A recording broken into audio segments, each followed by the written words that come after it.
하나님의 말씀은 신약성경 마태복음 28장 18절로 20절의 말씀입니다. 마태복음 28장 18절로 20절의 말씀 우리 함께 봉독하겠습니다.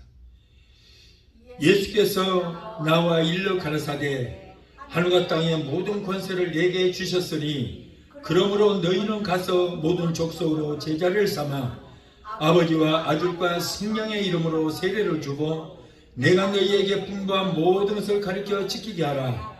볼지어다 내가 세상 끝날까지 너희와 항상 함께 있으리라 하시니라. 아멘. 기도하시겠습니다. 걸어가신 아버지 감사합니다. 오늘 거룩한 길을 허락하여 주심을 감사합니다. 성령께서 우리의 발걸음마다 인도하여 주시니 감사합니다. 오늘 예배를 통해서 하나님께는 영광이 되게 하시고 우리에게 은혜와 축복과 기적의 시간이 되게 도와주시옵소서. 부도한 원인전서 오셨습니다. 하나님 말씀을 대언합니다. 성령님 종의 입술에 기름 부심이 넘치게 하시고 전해주는 말씀이 불이 되고 금이 되어 우리의 영과 혼감이 관절과 골수를 찔러 쪼개는 능력의 말씀, 살기로 말씀, 생명의 말씀이 되게 도와주시옵소서. 예배를 회방하는 악한 흑암의 세력을 예수 피로 멸하여 주시고 오직 성령께서만 이 시간을 주관하시고 하나님 영광 받으시고 높임 받아 주옵소서. 예수 이름으로 감사하며 기도합나이다. 아멘. 할렐루야. 오늘은 마태복음 28장 18절로 20절로 본문에서 모든 권세의 주인 되시는 예수님이라고 하는 말씀으로 우리 함께 은혜를 받고자 합니다. 예수님은 하늘과 땅의 모든 권세를 가지신 분이라고 그랬어요. 오늘 말씀에 하늘과 땅의 모든 권세를 내게 주셨으니 그랬어요. 성경에는 예수님과 우리의 관계를 신랑과 신부의 관계로 또는 머리와 지체의 관계, 포도나무와 가지의 관계로 이렇게 표현을 하고 있습니다. 이것은 우리가 모든 권세를 가지신 예수님을 통하여 구원받고 천국 백성이 된다 그런 말씀이에요. 그러면 예수님께서 이 땅에 오셨는데 왜 오셨을까? 그 목적이 무엇인가? 오늘 우리가 알아보면서 함께 은혜 받기를 원합니다. 자, 첫째로 예수님께서 세상에 오신 3대 목적이 있습니다. 예수님께서 오신 첫 번째 목적은 죄인을 불러서 회개시키러 왔다. 죄인을 불러 회개시키러 왔다. 누가복음 5장 32절에 보면 내가 온 것은 의인을 부르러 온 것이 아니고 죄인을 불러 회개시키려 함이라. 예수님은 자기가 죄인인 것을 깨닫고 회개하고자 하는 그런 마음을 가진 사람들을 회개시켜서 구원시키기 위해서 오셨다. 그 당시에 종교적 지도자 바리새인들은 자기들은 스스로가 의인이라고 주장하면서 다른 사람들의 허물을 지적하고 그리고 멸시했을 뿐 아니라 그들은 예수님을 십자가에 못 박는 일까지 했기 때문에 그들은 멸망을 받게 되었어요. 반면에 온갖 멸시와 천대를 받던 세리나 창기 그리고 한편 강도 이런 사람들은 그들의 행위로는 도저히 죄에서 용서받을 수 없다는 그것을 깨닫고 스스로 자기의 죄를 잡아가고 그래서 주님을 믿었기 때문에 그들은 구원을 받게 됐습니다. 자, 이렇듯 예수님은 세리나 창기 그리고 강도 같은 사람들 이런 사람들이 예수 믿고 회개하면 의인으로 인정해 주신다. 여기 보세요. 세리나 창기. 세리는 남의 돈을 착복하는 사람이거든요. 창기는 뭐예요? 창녀라고 말이에요. 창녀. 얼마나 더럽습니까? 율법을 어기고. 그리고 강도의 사람들은 살인하고 방하고 남의 것을 빼앗는, 그러니까 세상적으로 얼마나 흉악한 사람들이에요. 그럼에도 불구하고 그들이 회개하고 예수를 믿으면 그들을 의인이라고 인정해 주시더라고요. 우리가 아무리 죽을 죄를 지어도 우리가 예수 믿고 회개만 하면 하나님은 우리를 의인으로 인정해 주시게 될 줄 믿습니다. 교도소에는 흉악범들이 있어요. 특히 미결수 강인한 사형원으로 받은 자들이 있습니다. 흉악합니다. 아주 살인자들이에요. 그런데 그들이 전도를 받고 예수를 믿고 나면은 완전히 양이 되어버리는 거예요. 어떤 사람 하나가 아주 흉악한 죄수였어요. 사형장에 끌려가서 사형을 받습니다. 사형 언도를 내려서 이제 사형 집행하는데 항상 올가미가 뒤로 가게 이렇게 뒤로 가게 밧줄을 매달거든요. 마지막으로 할 말 없는가? 그러니까 이 죄수가 용시를 씌우고 얼굴에 용시를 씌우고 올가미로 뒤에 걸었는데 마지막 할 말 있으면 하라고 그랬더니 그런 말을 하는 거예요. 예, 나는 흉악한 죄수였습니다. 많은 사람을 죽였고 나보다 더 흉악한 범죄가 없을 정도로 그런 흉악한 범죄를 저질렀습니다마는 나는 누구의 전도를 받고 예수를 믿었습니다. 그런데 나같이 흉악한 이 죄인을 예수님이 받아주시고 나를 의인으로 인정해 주셨습니다. 당신들은 세상에서 지금 눈으로 보이는 죄만 가지고 나를 사형을 시키지만 당신들은 눈으로 보이지 않은 죄가 있습니다. 예수를 믿지 않기 때문에 나보다 더 흉악한 자들입니다. 그러면서 여러분들도 예수 믿고 구원받으십시오. 나는 지금 천국 갑니다. 마지막 남길 말이 있는가 했더니 그 얘기를 하는 거예요. 그러면서 교도소 소장 그리고 담당 교도관 그리고 나를 사형원으로 내렸던 판사 당신들 다 예수 믿으라고. 그래서 마지막 이제 교도소에 목사가 있는데 그 목사님이 간절히 기도해 주니까 하늘가는 밝은 길을 부르면서 이제 천국으로 하는 그런 장면이었어요. 여러분 이 사람 말 맞다나 흉악한 죄이지만은 예수님께서는 그 사람의 죄를 담당하시고 죽어주셨고 그런 예수를 믿었기 때문에 하나님은 그를 의인이라고 인정해 주시고 세상 사람들은 눈으로 보이는 죄만 죄라고 죄인이라고 흉악한 자라고 그를 손가락질하고 죽였지만 그런 천국에 가는 거예요. 그러나 죄인이라고 손가락질하고 그를 판결을 내리고 사형을 집행하는 그들은 모두가 예수를 믿지 않기 때문에 그들이 바로 죄수라는 거예요. 예수님께서 이렇게 창기나 세리나 한편 강도 같은 이런 사람들이 회개하고 예수 믿으니까 다 의인이라고 인정해 주시는 거예요.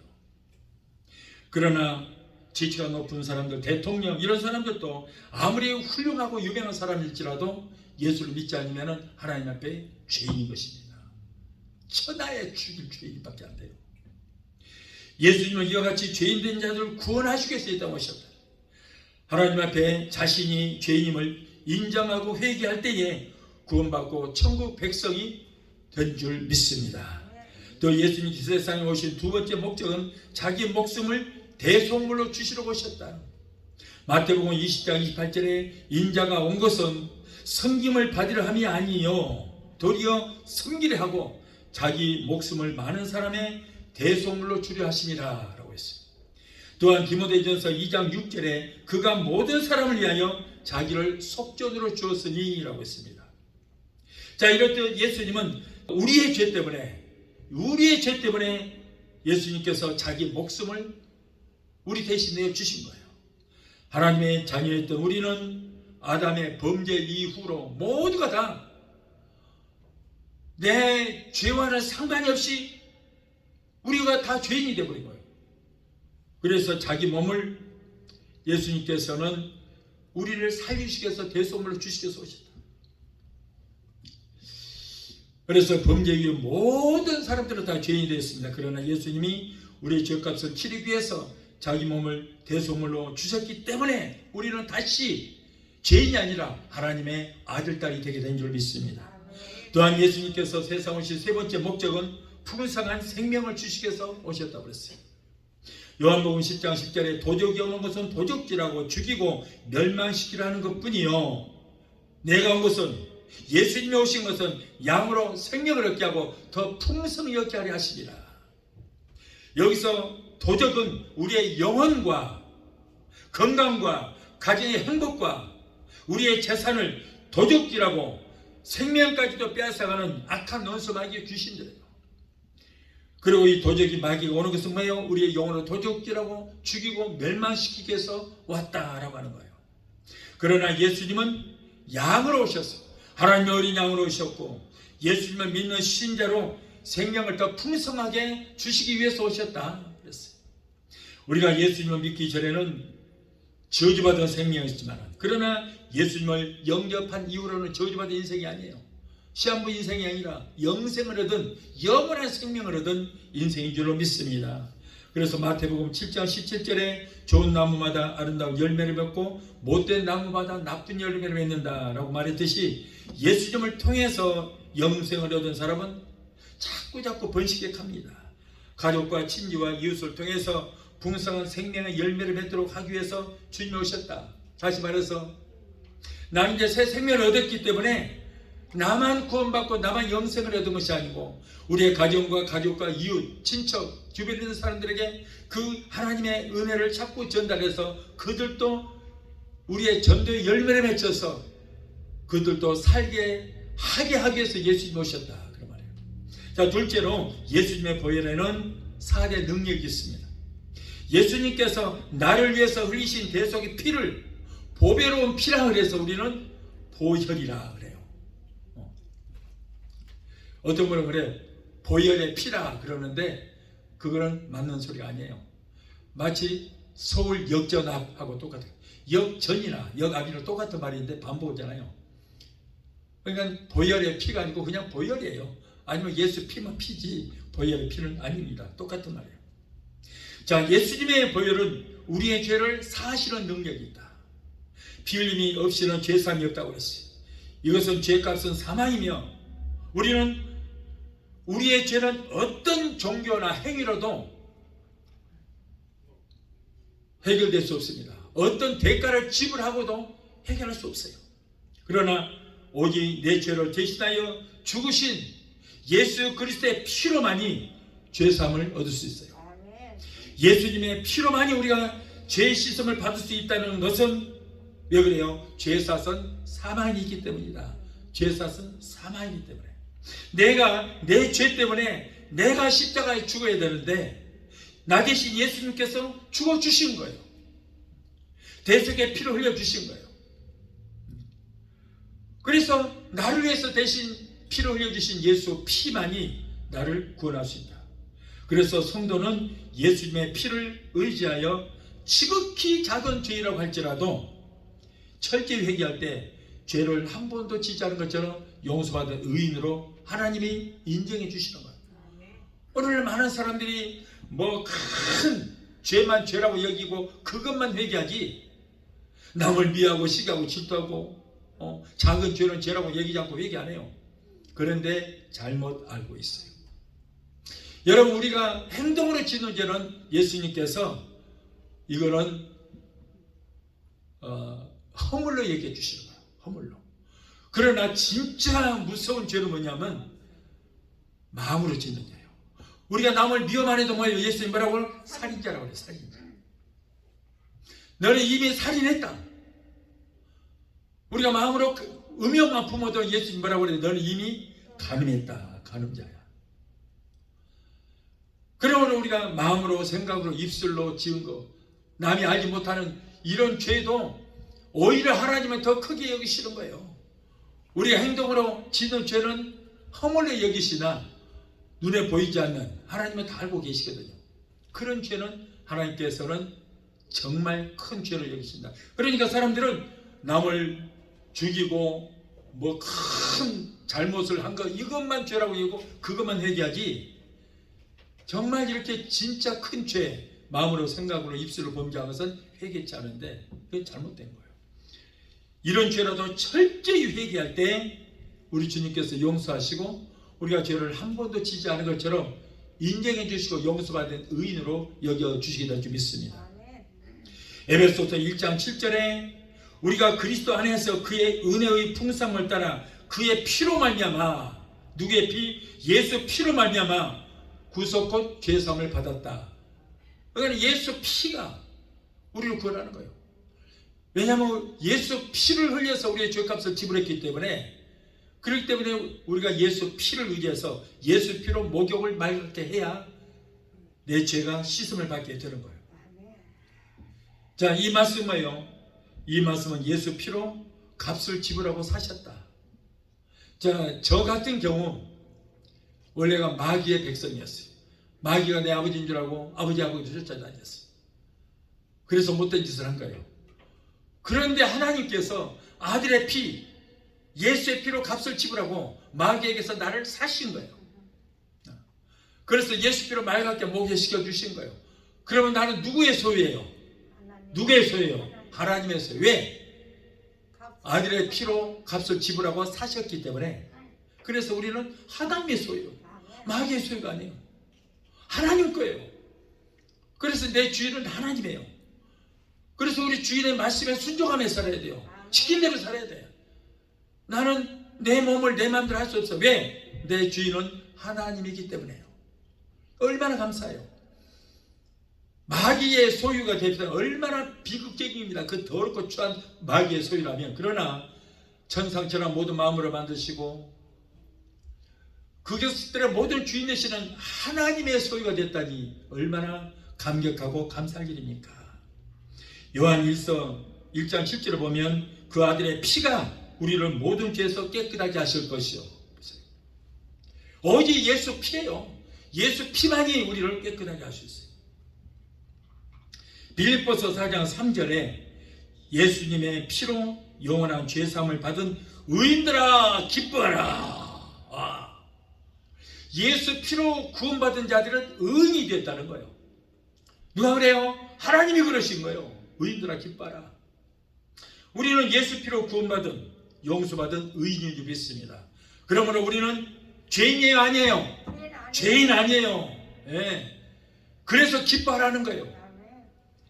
골로새서 1장 14절에 그 안에서 우리가 그의 보혈을 통하여 구속 곧 죄들의 용서함을 받았느니라. 그 안에서, 누구 안에서? 예수 안에서 우리가 그의 보혈, 그 예수 피를 통하여 구속 곧 죄사함을 얻었느니라. 얼마나 감사한 일입니까? 그러나 개역 한글판 성경이 있습니다. 근데 거기 보면 그 성경은 자유주의 성경이에요. 그런데 똑같은 그 말씀을 가지고 여기에 보혈을 빼버렸어요. 가장 중요한 것이 보혈이거든요. 근데 보혈을 빼버렸어요. 그래서 그 내용에 보면 그 아들 안에서 우리가 구속고 죄사함을 얻었도다 라고 기록하고 있어요. 피가 빠져버린 거예요. 여러분, 피가 또 보혈 피라고 그러네요. 그냥 보혈이라니까. 예수 피가 없으면 구원이 없어요. 여러분, 오늘날 정말 위험한 것이 교회들이 아니 왜 무슨 예수 피 자꾸 지금 그렇게 피해요, 피 빼요, 그런 사람들이 많이 있어요. 목사들이 너무 많아요. 그리고 교회에서 십자가를 다 빼버려요. 다 십자가 없어졌습니다. 많이 없어졌어요. 여러분, 십자가가 없으면 구원이 없습니다. 그래서 교회들이, 특히 미국 교회 십자가 다 떼버렸습니다. 그리고는 밖에 지붕에다가 뭘 세웠어요? 뾰족한 삼각을 십자가 다 떼버리고 그걸 세우는 거예요. 잘못 알고 있어요. 우리는 십자가의 공로로 구원을 받은 적이 있습니다. 예수의 피로 구원받았어요. 근데 피 빼고 십자가 빼버리면 뭐가 남아요? 그건 아무것도 아니에요. 구원이 없어요. 여러분, 요한계시록 1장 5절을 보면 그의 피로 우리 죄에서 우리를 해방하시고 라고 했어요. 벌써 모두가 다 예수 피로, 예수 피로 우리를 해방시켰다. 여러분, 기독교는 피의 종교입니다. 피의 종교. 성경 구약 39권을 짜면 뭐가 나와요? 양의 피가 쭉 흘러요. 양의 피가. 왜? 구약에는 양의 피로 구원받았기 때문에. 그러나 신약 27권을 짜면 예수 피가 막 쏟아져 나오는 거야. 예수 피가. 성경 66권은 피의 책입니다. 그래서 우리는 피의 종교라. 나의 죄를 씻기는 예수 피밖에 없어요. 나를 정케하기도 예수 피밖에 없어요. 예수 피밖에 없어요. 우리에게는 두 가지 망령된 죄가 있는데, 첫째는 조상으로부터 대대로 물려받은 원죄라고 하는 것이 있고, 또 하나는 내가 어느 날 어느 시에 내가 범죄한 이 자범죄가 있습니다. 우리에게는 두 가지 죄가 있습니다.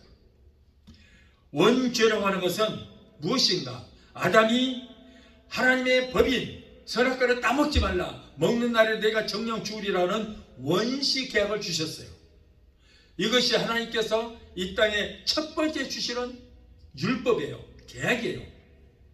그런데 마귀가 자꾸 꼬시는 거예요. 너희 선악과를 따먹으면 눈이 밝아져서 하나님처럼 될 것이다. 따먹어라, 따먹으라니까 거기에 속아서 선악과를 따먹었어요. 자기가 하나님이 되고자 한 거예요. 이런 범죄를 저질렀어요. 그러다 보니까 하나님께서는 하나님 말씀을 거역하고 자기가 하나님이 되고자 했던 그 아담을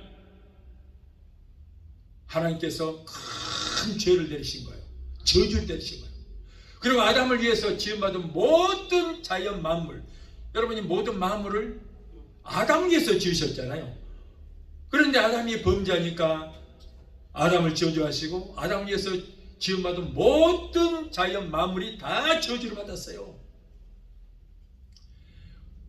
그래서 땅도 저주를 받아서 가시와 엉겅퀴를 내게 됐습니다. 그래서 가시와 엉겅퀴는 저주를 상징하는 거예요. 그런데 예수님께서 어떻게 됐어요? 예수님께서 머리에 가시관을 쓰신 거예요. 가시관을.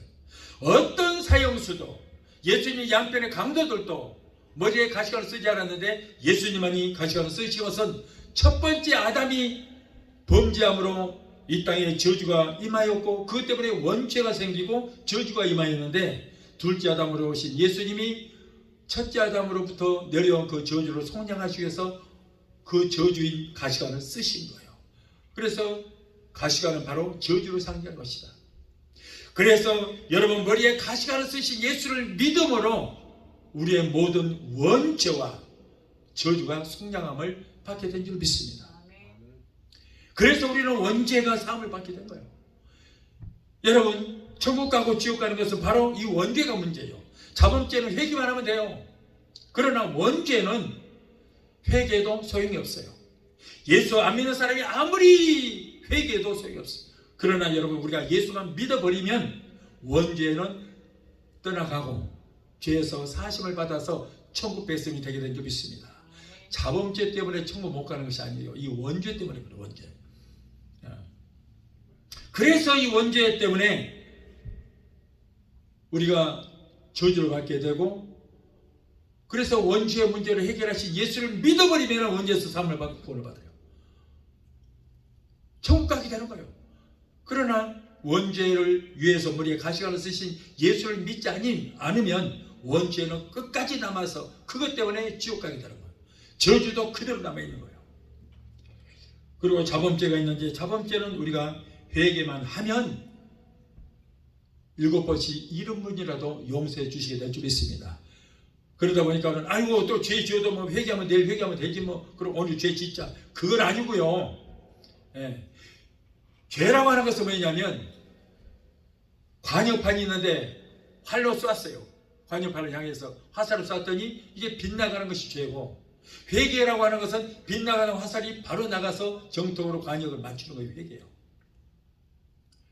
회개라는 것은 버리는 거예요. 버리는 거. 그런데 버리지 않고 또 죄를 범하고 그러면은 회개 하나 많아요. 물론 그래도 회개를 해야죠. 그러나 돌이키라는 거예요. 돌이키라. 바로 가라. 그래서 원죄는, 저와 여러분은 이제 예수 믿고 원죄에서 사함을 받게 된 줄로 믿습니다. 모든 인간은 아담의 혈통을 통해서 원죄가 전이게 되었고, 아버지의 혈통을 통해서 이 원죄를 누구나 어린아이라도 죄를 가지고 태어난 거예요. 그래서 엄마를 통해서 하고 태어나자마자 이 아이는 뭐예요? 죄를 가지고 태어나요. 죄인이에요. 죄인. 그러므로 모든 인간은 태어나면서부터 영원히 죽을 수밖에 없는 죄인의 신분으로 태어난다. 아담이 원죄를 가지고 있어요. 원죄라고 하는 뭐예요? 최초로 죄를 지었다 해서 원죄라고 그래요. 그런데 원죄가 아담으로부터 시작해요. 그 주기 자식들 대를 이어서 피를 통해서 계속 원죄를 가지고 태어나요. 그리고 내 할아버지도 그 원죄를 가지고 태어나서 그 죄성이 바로 우리 아버지한테 가는 거예요. 아버지도 원죄를 가지고 태어난 거예요. 그런데 아버지가 나를 낳았어. 그럼 나도 원죄를 가지고 태어나. 나도 죄인인 거예요, 죄인. 그런데 내 아들도 내 자식들도 전부가 원죄를 가지고 태어났고 손자들도 계속 이어지는 거예요. 그런데 내 원죄를 내가 없애게 하기 위해서 내가 예수 믿으면 내게 있는 원죄는 사라져요. 그러면 내 자식들은 어떻게 해야 돼요? 내 자식들도 각자 지들이 예수를 믿어야 그 원죄가 사함을 받게 되는 거예요. 구원이라고 하는 것은 1대1 관계, 하나님과 1대1 관계. 내가 아무리 예수를 믿었어도 내 자식들이 믿지 않으면 그 원죄는 그대로 이어지는 거예요. 그래서 여러분 자식들도 잘 믿어야 돼요. 모두가 이 땅에 태어나면서부터 원죄를 가지고 태어나기 때문에 예수를 믿지 않으면 전부가 멸망을 받을 수 없는 것입니다. 그래서 요한복음 16장 9절에 죄에 대해람은 저희가 나를 믿지 아니하며 그랬거든요. 보세요. 그게 죄예요. 무슨 죄? 원죄라고 말이에요. 원죄 때문에 지옥 가요. 그러니까 죄인이 어떤 사람이 죄인이에요? 예수를 믿지 않은 것이지.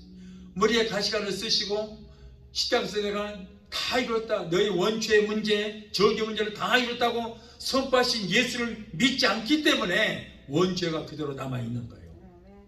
그러므로 원죄의 문제를 해결하신 예수 그리스도를 믿지 않은 것이 죄냐. 안 믿으면 그대로 원죄가 계속 이어져 내려가는 거예요. 인간은 누구나 태어나면서부터 아담으로부터 전이 되어 내려온 그 죄성을 가지고 다 이렇게 태어납니다. 순진하게 태어난 천사같이 그 아름다운 아기가 자라면서 점점 자라고 말도 하면서부터 누가 시키지 않았어요. 가르쳐 주지도 않았는데 거짓말도 하고 남을 미하고 시기하고 질투하고 친구 거 뺏어 먹기도 하고 싸우고 나쁜 행실을 이렇게 하는 것은 왜 그래요? 조상 대대로 내려온 원죄가 그 아이의 피 속에 자리 잡고 있기 때문에 죄성을 가지고 태어났기 때문에 그 죄성이 있어서 그런 거예요. 그러한 범죄의 의식 역시 어린아이의 성장과 함께 자라서 스스로가 이제는 나중에 행동으로 짓는 죄까지 범하게 되는 것입니다. 이러한 죄는 울어봐도 소용없고 힘써도 소용없고 참아봐도 소용없습니다. 울어도 못하네, 힘써도 못하네, 참아도 못하네. 그러면 죄 문제 해결할 수 있는 방법이 없단 말인가? 아니요. 믿으면 하겠네. 믿음으로 많이 구원을 얻을 수 있다는 거예요. 참아봐도 울어봐도 힘써봐도 죄 문제를 해결할 수 없지만은 예수만 믿으면 우리는 죄에서 사심을 얻게 되어서 하나님으로부터 너는 의인이라고 인정을 받게 된다 그런 말이에요. 간단하잖아요. 이렇게 쉬워요. 구원받는 것이. 예수만 믿으면 돼. 그러므로 아무리 어린아이일지라도 예수를 믿어야, 어린아이도 예수를 믿어야 개인의 믿음으로 구원을 얻어서 천국 백성 되는 것입니다. 어떤 분들은 아이가 뭘 알아요? 부모가 잘 믿으면 구원받지. 아니요.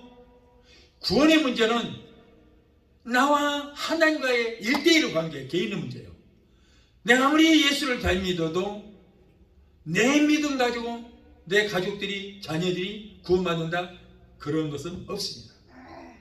자녀들도 자기의 믿음으로 자기가 구원받는 거예요. 그러므로 아무리 어린 아이일지라도 예수를 믿어서 하나님과의 관계에서, 그리고 예수로 인해서 원죄에서 사심을 받고 그래야 구원을 받게 된 줄 믿습니다. 이제 막 태어난 신생아가 무슨 죄가 있겠냐고 하지만은, 그러나 그 아이는 아버지의 혈통을 통해서 태어나면서부터 원죄를 가지고 태어난 거예요. 아무리 어린아이일지라도 행동으로 짓는 자범죄를 짓지 않았어도 그의 피 속에 원죄가 있기 때문에 그래서 죄인이라고 말이죠. 죄 문제는 종교적 의식으로도 해결할 수 없고 사회적인 계급에 높다고 해서 그걸 스스로 해결될 수 없는 거예요. 지식이 많아도 어쩔 수 없습니다. 나를 위해 죽이신 예수님의 보혈의 능력을 믿을 때만이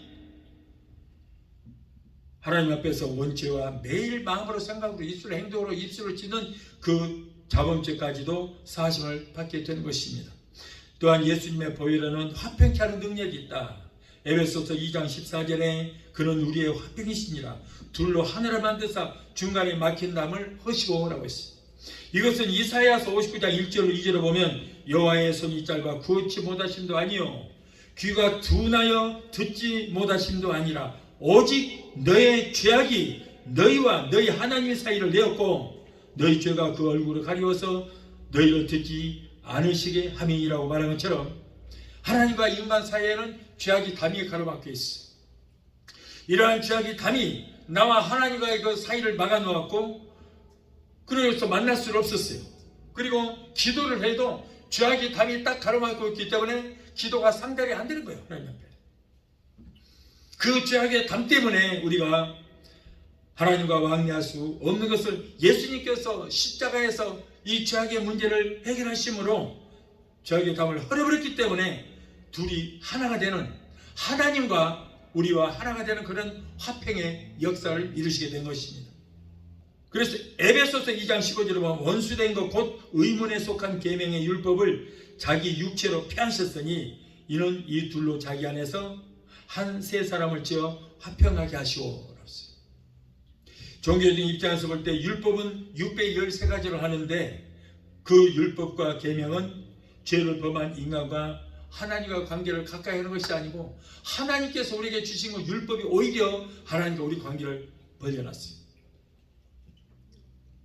그러나 예수님의 보혈은 이러한 인간의 율법과 계명을 다 이루어버렸다. 예수님께서 십자가에서 7마디 말씀 나눴는데 6번째 말씀 뭐예요? 내가 다 이뤘다. 자, 이럴 때 예수님께서 다 이뤘다고 선포하실 때에 어떤 일이 일어났습니까? 성소의 휘장이 위로부터 아래까지 쫙 찢어져 버리는 그런 역사가 일어났어요. 예수님께서 죽으심으로 모든 이 율법의 문제가 다 해결됐다는 거예요. 그래서 예수님께서 이 문제가 다 해결됐다고 선포하시고 운명하실 때 성소의 죄악이 담인 휘장이 찢겨당함으로 하나님과 우리의 관계가 화평케 되고 만남을 이룰 수 있는 그런 관계가 되게 된 것입니다. 그러므로 이제는 제사장이 필요 없어요. 여러분들이 바로 왕 같은 제사장이에요. 여러분들이 바로 왕이요 제사장이에요. 제사장 필요 없습니다. 그래서 여러분 우리가 왕 같은 제사장이 되었기 때문에 왕이요 제사장이 되었기 때문에 오늘 이 시간에도 하나님의 성전에 나와서 하나님을 직접 만날 수 있게 된 줄로 믿습니다. 그래서 얼마나 감사합니까? 그러므로 누구든지 예수님의 보혈의 능력을 믿기만 하면은 막힌 담이 뚫리고 제사장을 통하지 않고도 우리가 직접 하나님을 만날 수 있고 둘이 하나가 되는 화평의 역사가 이루어지게 된 것입니다. 또한 예수님의 보혈에는 의롭게 하시는 능력이 있다. 로마서 3장 24절에 그리스도 예수 안에 있는 구속으로 말미암아 하나님의 은혜로 값없이 의롭다 하심을 얻은 자가 되었느니라. 예수 그리스도의 그 구속으로 말미암아 하나님의 은혜로 값없이 뭐라고요? 의롭다 하심을 얻었다. 하나님이 우리를 의롭다고 여기시는 거예요. 예수 그리스도의 피값으로 우리를 의롭다 하시고 그러므로 저와 여러분은 하나님께서 우리를 의롭다고 인정해 주신 것을 믿으시 바라요. 용서받은 의인으로 인정해 주시는 거예요. 여러분들은 말하기를 우리 인간은 예수를 믿어도 어떤 분 그래요. 어떤 교단에서는 우리가 아무리 예수를 믿어도 영원히 죽을 수밖에 없는 죄인이라고 해요. 그러나 성경은 그렇게 말하고 있지 않습니다. 그리스도 안에 있는 구속으로 말미암아 하나님의 은혜로 값없이 의롭다 하심을 얻은 자니라 이렇게 말씀을 하고 있잖아요. 죄인이 아니라는 거예요. 용서받은 의인이라 그런 말이에요. 저와 여러분은 의인이에요. 근데 루터는 예수를 믿어도 용서는 받았으나 용서받은 죄인이라 이렇게 말해요. 아니 용서를 받았으면 의인이 돼야지 왜 용서를 받았는데 죄인이냐고요. 우리가 저쪽 동네는 다 용서받은 죄인이라는 거예요. 자기들이 죽을 수밖에 없는 죄인이라는 거예요. 말이 안 되잖아. 이 사람들은 뭐예요? 우리를 위해서 피 흘리시고 죽으신 예수와는 관계가 없다는 거예요. 상관이 없는 거예요. 피 흘리신 예수를 믿지 않는 거예요.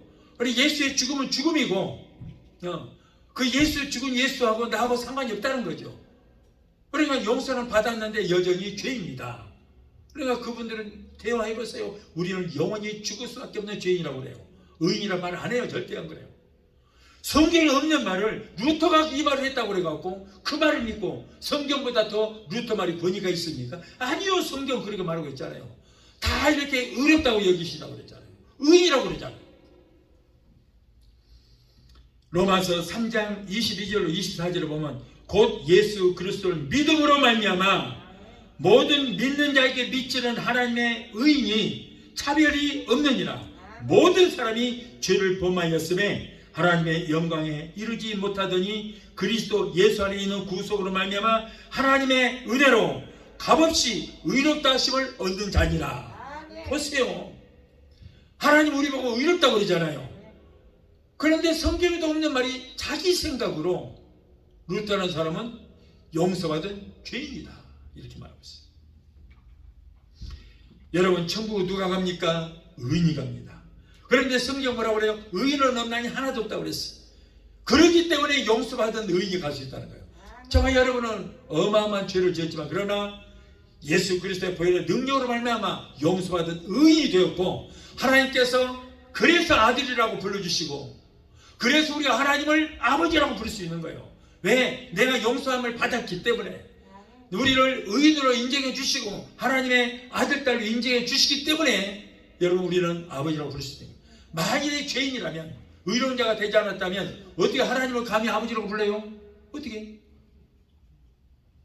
그러나 저와 여러분들은 하나님을 아버지라고 부를 수 있는 것은 얼마나 큰 특권이 하나님이 우리를 의롭다고 여기시기 때문에 그런 거예요. 그래서 아직도 예수를 피를 믿지 않은 자들 죄는 용서함을 받았으나 용서받은 죄인이라는 사람은 예수 피를 믿지도 않고 우리를 위해서 죽으신 예수를 믿지 않기 때문에 예수님과 상관이 없기 때문에 그런 말을 하는 거예요. 초등학교 때부터 대학교까지 나온 그 동창세 두 사람이 한 사람은 판사가 되었고 한 사람은 그 죄인이 되었어요. 아주 흉악한 죄수가 되었어요. 그래서 법정에서 만났습니다.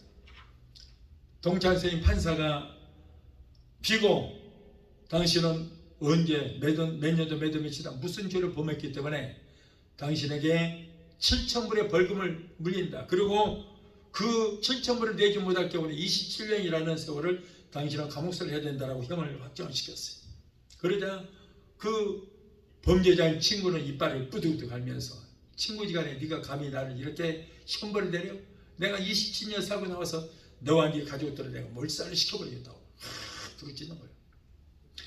자, 그런데 이 판사 친구는 그것 때문에 두려워서 그런 것이 아니고 죄 때문에 자기 친구를 그렇게 형벌을 내렸지만 마음이 너무 아픈 거예요. 그의 삶에 의욕을 잃고 고민하다가 몸져 눕게 되고 결국은 집과 재산을 팔고 빚까지 얻어서 죄수 친구의 벌금을 대신 물어주고 그래서 친구는 법정에서 나오게 되었습니다. 그래서 7,000불 돈도 내지 않아도 되고 27년의 징역도 살지 않아도 됩니다. 그런데 이 사람이 이렇게 풀려 나온 건 뭐예요? 판사 친구의 집과 재산이 희생이 되었기 때문인 것입니다.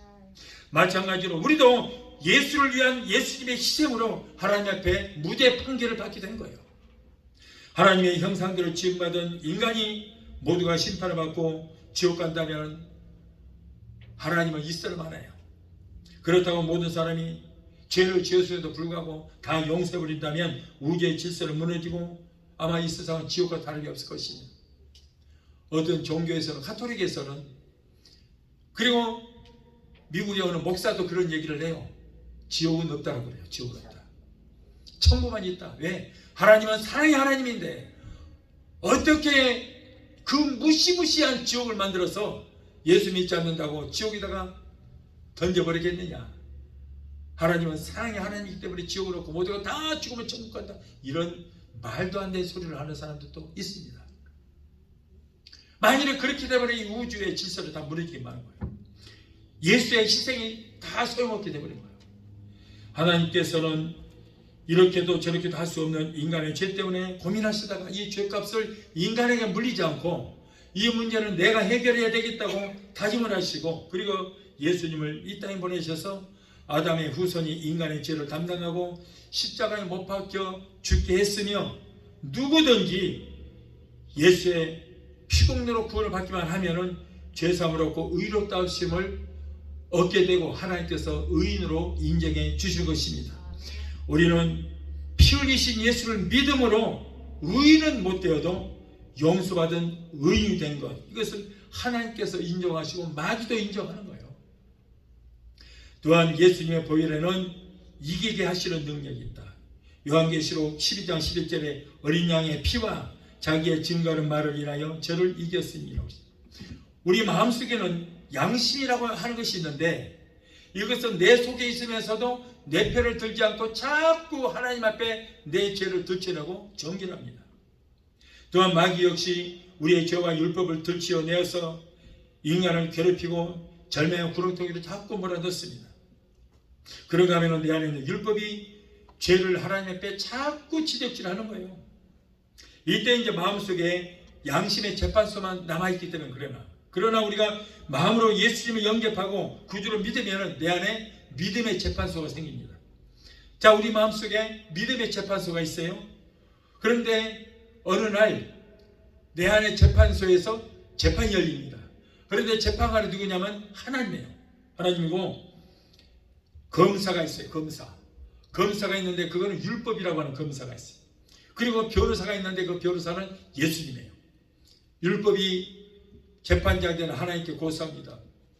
존경하는 재판장님, 이 사람은요 몇 년도 몇 월 며칠 율법 몇 조 몇 항에 의해서 죄를 지었는데 이 사람에게 큰 벌을 내리소서라고 율법이 말하자면 검사가 재판장이 되는 하나님께 고합니다. 그때 예수님께서 이제 뭐라고, 예수님은 변호자가 되시는 거예요. 변호사. 그래서 예수님께서 존경하는 재판장님, 맞습니다. 이 사람이 이렇게 무시무시한 죄를 지었습니다. 그러나 재판장님, 이 사람의 모든 죄를 내가 담당하고 내가 십자가에 달려서 피 흘렸습니다. 이 사람의 모든 죄 때문에 내가 대신 죽어주었습니다. 그리고 부활했습니다. 그러므로 이 사람은 죄가 없습니다. 그 대가를 내가 치렀습니다. 그러므로 존경하는 재판장님, 이 사람에게 무죄를 선고해 주십시오라고 예수님께서 변호사가 되어서 변론해 주시는 거예요. 그때 재판장 되시는 하나님께서, 맞습니다. 이 사람은 죽을 수밖에 없는 죄인이었지만은, 그러나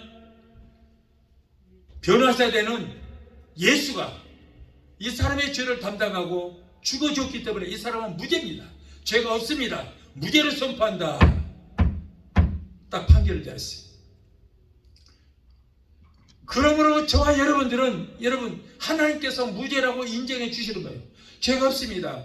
예수님의 그 보혈의 능력으로 우리는 죄사함을 받고 무죄 판결을 받으시기를 믿게 되시기를 예수 이름으로 축원합니다. 믿음의 재판소에서는 양심과 마귀와 율법이 지적하는 자신의 모든 죄를 인정하지만은 우리는 그러나 낙심하지 않은 것은 죄를 없이 하려는 인간의 노력이 모두 헛되나 나의 죄를 담당하신 예수 그리스도의 보혈의 능력으로 모든 죄를 해결받았다고 믿기 때문인 것입니다. 이렇게 믿을 때에 양심과 마귀와 율법은 모두가 한 귀를 쓸지라도 7귀로 도망하는 역사가 있게 된 것을 믿으시 바라요. 예수님의 보혈은 위에서 말씀드린 것처럼 죄를 사시는 능력, 이기게 하시는 능력의 역사를 이루시게 된 것입니다. 마지막 셋째로 예수님의 5대의 권세가 있습니다. 자, 첫 번째 권세는 죄를 사는 권세가 있습니다. 마태복음 9장 6절에 예수께서 인자가 세상에 죄를 사는 권세가 있는 줄을 너희로 알게 하려 하시니라. 병고침을 받기 위해서 지붕을 뚫고 중풍병자를 갈아내렸을 때에 예수님께서 그들의 믿음을 보시고 소자야 내 죄사함을 받았느니라고 선포하시자 당시의 교계 지도자들은 하나님 외에 어떻게 당신이 누구 갈래 이 사람의 죄를 사해준다고 할 수 있느냐라고 비판했어요.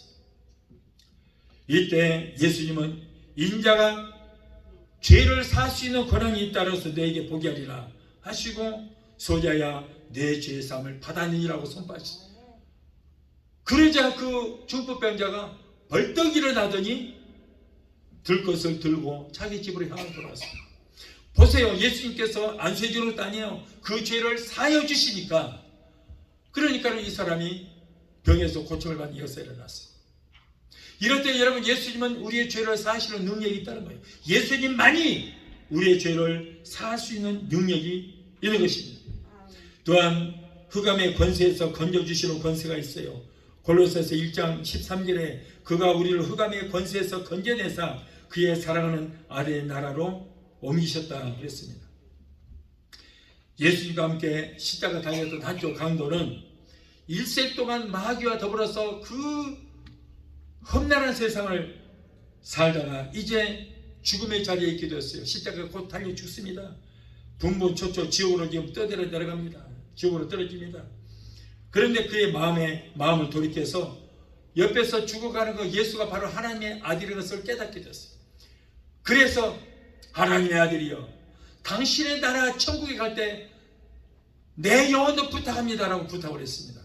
그랬더니 예수님께서 오늘 네가 나와 함께 낙원에 있으리라. 자, 지옥으로 떨어지기 직전이에요. 지금 죽어서 지옥으로 떨어지기 직전에 예수님께서 바로 납포쳐서 이 사람을 구원해 주신 거예요. 왜 그랬습니까? 이 사람의 믿음 때문이라고 말이요. 이 사람이 예수가 그리스도로서 믿고 고백을 하고 자기 영혼을 부탁을 했기 때문에 지옥에 떨어지기 직전에 예수님께서 그를 건져내서 하나님의 아들의 나라인 천국으로 인도해 주셨던 것입니다. 하나님은 그를 자기 사랑하는 아들의 나라인 천국으로 그를 인도해 주셨어요. 또한 예수님은 사망과 음부의 권세를 가지신 권세자입니다. 요한계시록 1장 18절에 내가 전에 죽었노라 볼지어다 이제 세세토록 살아있어 사망과 음부의 열쇠를 가져노니 라고 했어요. 여러분, 우리가 죽고 사는 모든 문제, 우리를 천국에도 보내고 지옥에도 보낼 수 있는 권세를 가지신 분이 누구예요? 바로 예수님이에요. 예수님. 그러므로 우리는 인간 두려워할 필요 없어요. 인간은 내 생명을 죽일 수는 있지만은, 그러나 예수님은 내 영혼을 천국에도 보낼 수 있고 지옥에도 보낼 수 있는 엄청난 권세를 가지신 분이에요. 예수님의 세상에 계실 때 죽은 회당장 야이로의 딸을 살려내셨습니다. 죽은 지 나흘이나 된 이 나사로를 살리셨고, 예수님 자신도 죽으셨는데 3일 만에 부활승천하신 엄청난 역사를 이룬 것은 예수님이 사망과 음부의 권세를 쥐고 있기 때문인 거예요. 죽고 사는 모든 문제를 가지신 권세를 가지신. 여러분, 불을 피우면은 그 불꽃이 근본인 태양을 향해서 올라갑니다. 불의 근본이 태양을 향해서 올라가요. 그리고 물은 근본이 바다로 흘러갑니다. 사람의 근본은 흙이기 때문에 우리가 죽으면은 근본인 흙으로 돌아가지만은, 그러나 예수 믿고 구원받은 영혼은 사망과 음부의 열쇠를 가진 예수님의 권세로 사망의 권세를 이기고 예수님이 계시는 천국으로 들어가게 될 줄을 믿습니다. 또한 심판하시는 권세가 있습니다. 요한복음 5장 27절에 인자됨을 인하여 심판하는 권세를 주셨다. 자, 원래가 심판자는 누구냐면 백부자 심판이 있을 것인데 심판자는 하나님이었어요. 그런데 예수님께서 하나님 말씀에 죽도록 충성했기 때문에 그 심판하는 모든 권세를 예수님에게 위임하십니다. 각 나라마다 법이 있고 심판자인 법관이 있습니다. 그러나 세상에서 우리가 어떤 심판을 받든지 관계없이 우리 모든 일과 예수님 앞에 반드시 서서 심판을 받게 될 것입니다. 그날에는 예수를 잘 믿는 사람들은 양의 무리로, 믿지 않은 불신자, 또 교회는 다녀도 온전히 믿지 않은 자들은 염소의 자리 왼쪽에 들어가요. 그래서 오른쪽에 양의 자리에 가진 사람은 영원히 손으로 짓지 않은 영원한 천국에 들어갈 것이고, 그리고 예수를 온전히 믿지 않은 자들, 불신자들, 지금 저 지옥에 있는 자들은 그들은 부활해서 예수님의 심판을 받고 영원히 꺼지지 않는 지옥불로 떨어지게 되는 거예요. 내가 구주로 믿는 예수님, 이렇게 최후의 심판자가 되셔서 우리를 심판하시는 권세를 가지고 계시는 것입니다. 자, 마지막으로 이제 성도에게 주시는 권세도 있습니다. 요한복음 1장 12절에 영접하는 자 곧 그 이름을 믿는 자들에게는 무슨 권세? 하나님의 자녀가 되는 권세를 주셨다. 그리고 또 누가복음 10장 19절 20절에 보면 뱀과 정갈을 밟을 권세, 원수의 모든 능력을 제할 권세도 받았어요. 마가복음 16장 17절에 예수 이름으로 귀신을 쫓는 권세도 주셨고 병자에게 손을 얹어도 고침받는 그런 병을 고치는 권세까지도 우리에게 주신 거예요. 이처럼 하나님은 예수님을 통해서 구원의 도리를 믿는 자들에게 하나님의 자녀가 되는 권세를 주셨고 예수님의 복음을 전하는 권세를 주시고 또한 성령받아 100만 명을 구원에 이르게 하는 무디처럼 권능의 사람으로 만들어 주시는 그런 권능을 주시고 예수님께서 이 땅에 계실 때 행하신 모든 능력과 권세를 제자들에게 위임하셨고 오늘날 그 예수 믿고 성령 받은 우리에게 성경에 기록된 모든 능력과 권세를 위임하셨습니다. 그래서 마가복음 16장 17절에 믿는 자들에게 이런 표적이 따르니 저희가 내 이름으로 귀신을 쫓아내며 새 방언을 말하며 뱀을 집으며 무슨 독을 마실지라도 해를 받지 아니하며 병든 자에게 손을 얹은즉 나으리라. 오늘 본문의 말씀을 보면 하늘과 땅의 모든 권세를 아버지께서 내게 다 주셨다. 그런데 나는 이 땅에서 할 일 모두 마치고 하늘로 올라간다.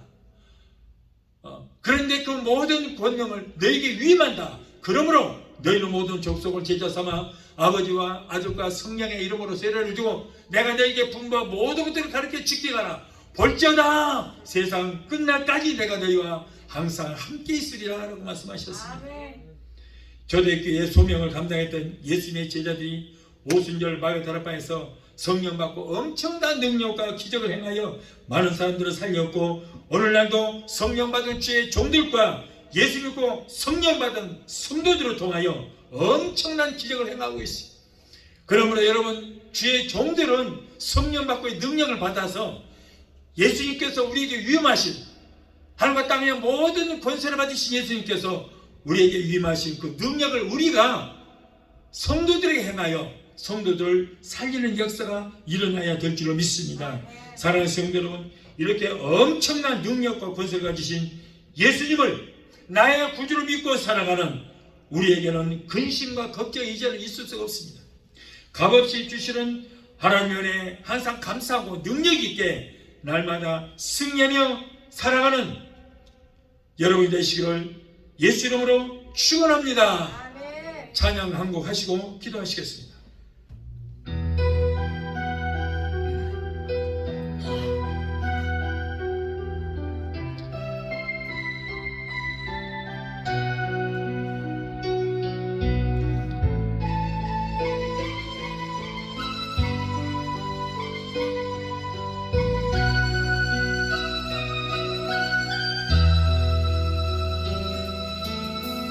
어두운 사망의 골짜기에서 길을 헤매일 때 주님의 은혜가 생명의 빛되어 날 인도하셨네. 때 묻고 더러운 내 영혼 씻겨주시며 내 마음속에 성령 주시어 기쁨으로 살게 하시네. 주님께서 사랑이요 생명이요 부활입니다. 절망하시려네 그늘에서 고통을 당할 때에 주님의 십자가 보혈의 은혜로 날 구원하셨네. 구원의 축복으로 생명줄 이어주시며 내 이웃을 내 몸과 같이 사랑하며 살라 하시네. 주님께서 사랑이요 생명이요 부활입니다. 기도하시겠습니다. 우리 인생에 자세하고 못사는 것에 우리의 영혼을 천국에도 보내고 지옥에도 보낼 수 있는 엄청난 권세를 가지신 예수님, 죄로 인해서 지옥 형벌의 바다에 마땅한 우리를 살리시기 위해서 하늘 보좌로 보내주고 이 땅에 오셔서 십자가에 달려 나를 위해 죽으시고 부활하시소. 오늘도 우리와 함께 하시고 지금도 우리 함께 하시는 것을 감사합니다. 우리 모두 주님 나라 가는 그날까지 항상 함께 하시고 날마다의 삶에서 승리하는 우리 모두가 되게 도와 주시옵소서. 예수 이름으로 감사하며 기도하옵나이다. 아멘. 지금은 우리를 죄에서 구원하신 우리 주 예수 그리스도의 그 무한하신 은혜와 아들까지도 아끼지 아니하시고 우리를 위해서 내주시기까지 우리를 사랑하시는 아버지 하나님의 그 극진하신 사랑과 보혜사 성령님의 내주 교통 충만 역사하심의 은혜가 오늘 주님의 참석하여 말씀으로 우리하고 들어간 귀한 성도들의 가정과 가족과 직장과 사업장과 자녀들과 생활과 모든 범사에 오늘 영상을 통해 함께 은혜의 자리에 참여하는 사랑하는 귀한 성도들의 가정과 가족과 직장과 사업장과 자녀들과 생각과 모든 범사에 각자 섬기는 교회 위에 베데스다 순복음교회 지금부터 영원토록 함께 하시기를 간절히 축원하옵나이다. 아멘.